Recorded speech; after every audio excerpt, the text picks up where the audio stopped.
God is coming. That was the rumour. That was the story. The King is coming in his glory. Make straight the path, prepare the way. The Lord could be here any day.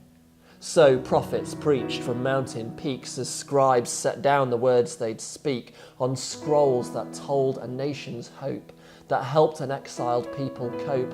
A song so strong it carried on long after those who sang had gone, while centuries passed in trials and tears, long and dark and wordless years. Silent night on silent night spent searching for some hint of light, and fields and hills and forests waited. All creation's breath was bated, paused, suspended animation, frozen in anticipation. Is God coming? Men would cry. We see no signal in the sky. Perhaps he lied. So things continued much the same, his people mired in sin and shame. And then he came. God came, but here's our story's twist. When God came down within our midst, he didn't come in splendour bright. He crept in under dead of night.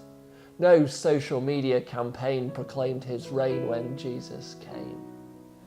Born a baby in disgrace, God acquired a human face.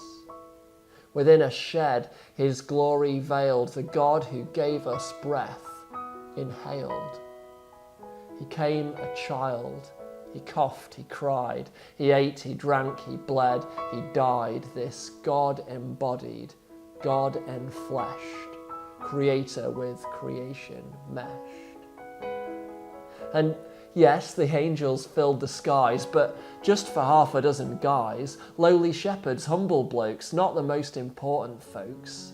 And yes, a star announced his birth, but all who noticed down on earth were unnamed, unknown, far-off strangers, miles from God within a manger. And yes, we dress to reenact their story, but the striking fact, when all is said and done and through, is God was here, and no one knew, except a special chosen few. All of which should make us wonder, why the lack of fire and thunder? Why would God be so low-key? Why would he become like me? Why would God choose incarnation, weakness, death, humiliation? Here's the answer, our salvation. God has come. That's the real Christmas story. God has come. This is his glory. God took flesh and skin and bones and DNA and chromosomes because for God the Son to be a substitute for you and me, he had to join the family tree, be one of us to set us free. Those were our tears the baby cried, our breaths he breathed, our death he died. And so within the manger lies God's greatest gift, his great surprise. God has come to us as kin to save us from our death and sin.